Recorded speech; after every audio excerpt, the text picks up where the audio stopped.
আসসালামু আলাইকুম। আশা করি সবাই ভালো আছেন এবং সুস্থ আছেন।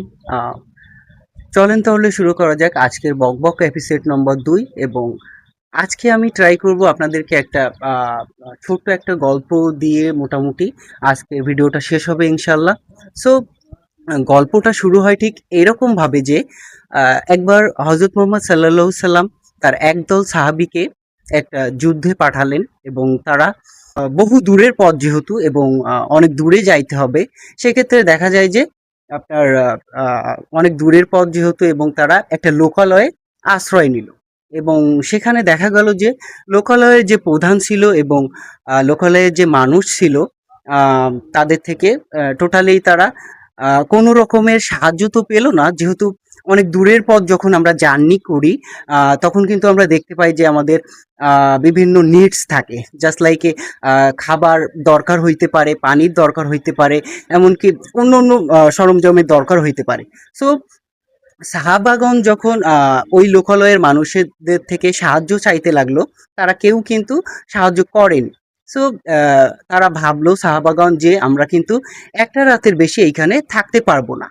এখন লোকালয়ের প্রধান ছিল, উনি হঠাৎ করে ওই রাতে তাকে একটা বিষধর সাপে কামড় দিল এবং ওই লোকালয়ের ভিতরে যতগুলো ওঝা ছিল কিংবা দেখা যায় যে যতগুলো জ্ঞানীগুণী মানুষ ছিল যারা সাপের বিষ নামাতে পারবে এমন জাতীয় মানুষ ছিল, তাদের প্রত্যেককে আনা হলো এবং দেখা গেল যে তারা কেউ কিন্তু আপনার এই যে বিষটা নামানো যাচ্ছে না। এখন যদি ওই রাতে ওনার বিষটা না নামানো যায় তাহলে কিন্তু উনি মারা যাবেন। ঠিক এই সময় লোকালয়ের বেশ কয়েকজন মানুষ হযরত মুহাম্মদ সাল্লাল্লাহু সাল্লামের যে সাহাবাগণ ছিল উক্ত লোকালয়ে, তো তারা তাদের কাছে চলে আসে এবং তারা জিজ্ঞাসা করতে লাগলো যে ভাই, আমরা তো অ্যাকচুয়ালি আপনাদের সাথে খারাপ ব্যবহার করছি। তো যাই হোক, এখন আমাদের যে দলনেতা ওনাকে একটা সাপে কামড় দিয়েছে, আপনাদের ভিতরে কেউ কি সাপের বিষ নামাতে পারবেন কিনা? এখন সাহাবাগান বলল যে আপনারা তো শুরুর দিক থেকে আমাদের সাথে খারাপ ব্যবহার করতেছেন। সো আমরা চেষ্টা করতে পারি যে উনার বিষটা নামানো যাবে কিনা। সেক্ষেত্রে আমরা যদি নামিয়ে দেই বা উনি যদি সুস্থ হন, সেক্ষেত্রে আমরা কি বেনিফিট পাবো আপনাদের তরফ থেকে? তো যাই বলতেছে যে যেহেতু আমাদের দলনেতা উনি কিন্তু ৩০টার মতো বকরি বা ছাগল কিন্তু উনি আপনাদের দিতে পারবে, অ্যাজ এ যদি উনি সুস্থ হন।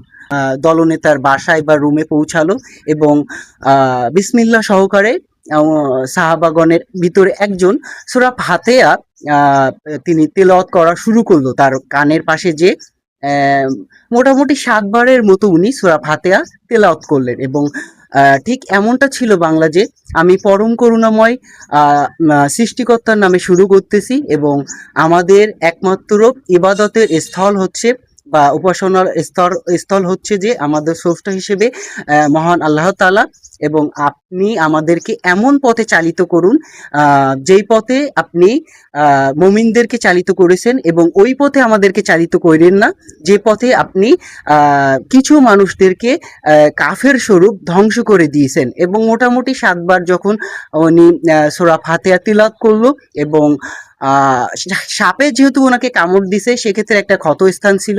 সো ওই ক্ষতস্থানে যে সাহাবা তেলাওয়াত করলো ৭ বারের মতো, উনি থুথু লাগিয়ে দিল। লাগানোর বেশ কিছুক্ষণ পরে দলনেতা যে ছিল উনি কিন্তু সুস্থ হয়ে গেছে।